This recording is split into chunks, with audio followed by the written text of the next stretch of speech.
Hello, my sinners, and with 2019 out of the way and 2020 upon us, a whole decade has gone by, giving us some great games. 2019 alone gave us some amazing titles, but we can't ignore the fact that we've also been given piles as well. Sit back, relax, and get your disagreeing moans ready for our 10 worst and disappointing games of 2019.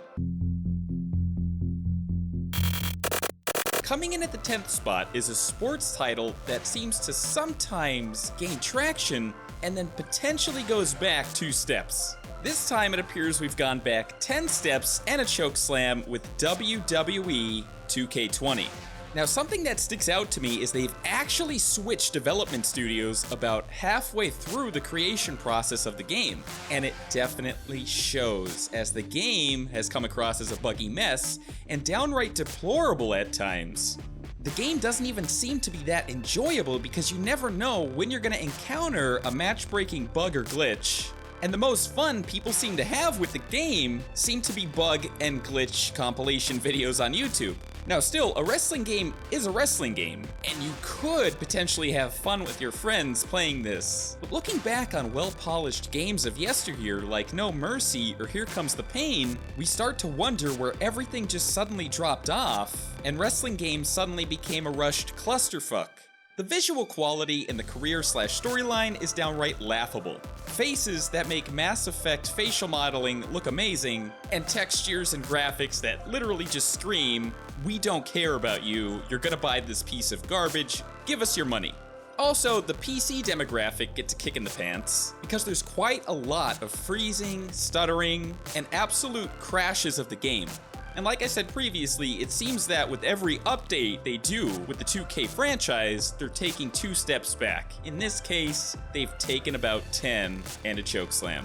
They need to go back to blueprinting and come out with some quality for the WWE games, because at the moment, I can only safely compare them to money-grabbing movie tie-in games. Even the Create a Wrestler is repetitive from previous years. It's symptomatic of been there, done that. So with all the bugs and the glitches we're not getting anything new and flavorful. The wrestling industry, specifically the titan WWE, is a multi-billion-dollar company, and you would expect that that company would want to stamp its brand on a high-quality product. We don't see that here with WWE 2K20. For our next title, I want to talk about Left Alive. Now, the preemptiveness of this game was exciting. It was a game set in the Front Mission universe, so fans of this niche title had something to look forward to, or so they thought. Quite a few of the original Front Mission creation team were actually working on this game. The game also had Yoji Shinkawa as the character artist and the concept artist. This guy actually worked on the Metal Gear Solid series. You can actually see a lot of the character designs and the art style borrowing from Metal Gear Solid. The game itself was supposed to be a slight sandbox style type of game set in a city where you could play your way. You could either be stealthy and have that cloak and dagger feel of Metal Gear Solid, or you could jump in and hijack a mech and go just cause all over the place. Now that all sounds good in theory, but the delivery was complete trash. The enemy AI was downright stupid. The AI at times was either so unpredictable that you couldn't formulate a plan, or so predictable that there was never any surprises and it felt too easy. The stealth and sneaking at times felt kind of rushed and broken. There wasn't much variety in the mission style either, so any side quests that you could have branched out and done felt repetitive and boring. You wanted this game to be over and you wanted to rush through it. The HUD and your on-screen prompts looked quite dated and archaic. Kind of ugly, like somebody duct taped a bunch of ideas from a PS1 era game and gave you this overlay. And of course, there's horrible, dumb AI escort missions. The idea of being stuck in a city and using the ability to sneak or use guerrilla warfare sounded jaw-dropping, kind of like the Saboteur. It didn't really come together because of the bland environments, the unpredictable and stupid AI. The game made the crafting system unsatisfying, and even planning or even using certain items could be downright tedious. And the repetitive and downright dull mission structure. They marketed and showed this game as being sneaky sneak and stealthy, but in the end it wasn't even fun to play stealthy. The game itself was overall a huge disappointment. For our next game, we need to talk about Crackdown 3, and the only thing good about Crackdown 3 was Terry Crews. This game had been hyped for so long and had been wanted by so many people to finally come out that when it did, people had kind of wished that it just didn't come out at all. What I could say about Crackdown 3 is that it probably would have been better off staying a hope and a dream. When it finally came to fruition, all it did was show itself to be a generic shooter without any new creative inspiration behind it. And the game itself looks like no effort at all was put into trying to increase its visual fidelity from previous Crackdown games. The game itself looks and feels just like a marketing cash grab. It's tropey, it's boring, it's recycled, and it's forgettable. For our next game, I want to talk about a title that I was actually really excited for. Narcos, Rise of the Cartels. Spoiler alert, just stick to the Netflix series. Now, it's an attempt to bring the Netflix series over to being an action strategy game. It tries to step into a genre of a unique core audience. And with other games pulling off this formula really well, Narcos comes off as simple and bland. The AI isn't horrible, but it doesn't provide for good strategy, and the combat is elementary, and it kind of feels unfulfilling. Now, in terms of the strategy, you really only get one action per turn, so with other games in the genre having things like action points, you lose a lot of that action strategy flair, and Narcos suddenly becomes baby's first action strategy game. Do one thing per turn, only one. Narcos Rise of the Cartels is simple, and it should have just been a phone game or something. For our next game is this fun-looking title, Contra Rogue Core. Contra fans are all about that easy-to-understand but fast-paced shooting and platforming life. The game itself added a lot of features that Contra fans didn't even want. There's even a weapon cooldown system in the game that just destroys the speed and the high intensity of the Contra name. The development of the camera angles even seemed kind of silly because at times you couldn't even see what's really going on screen, and the poor field of vision would lead to unforeseen deaths. A lot of the stuff in this game seems like it's just anti-Contra. The weapons specifically. Why the cooldown? The game itself doesn't feel like a Contra game. Contra's all about fast-paced action and chaos, and this game delivers chaos, but slowly and methodically. Now, a game that doesn't look too crazy on the graphics, when it launched on PC, it was locked at 30 frames per second, and there's definitely a lot of bugs in the PC version.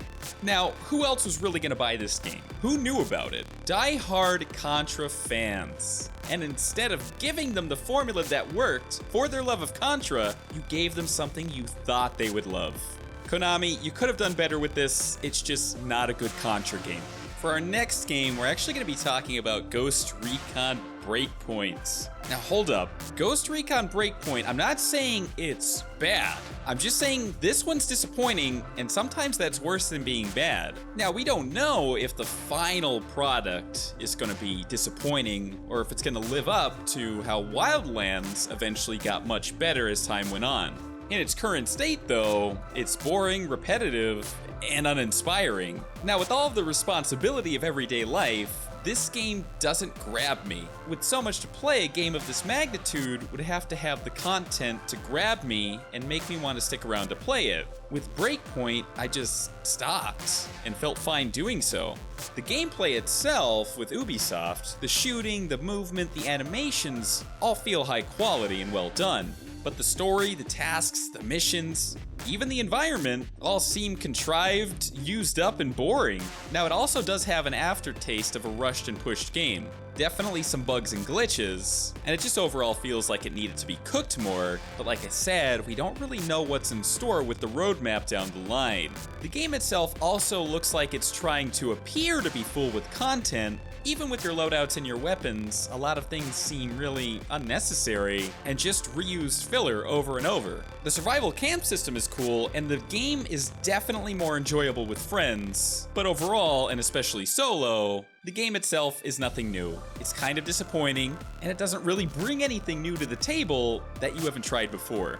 With lackluster game modes and even variation, here's to hoping that Ubisoft can take this title and make it something worth sticking around for.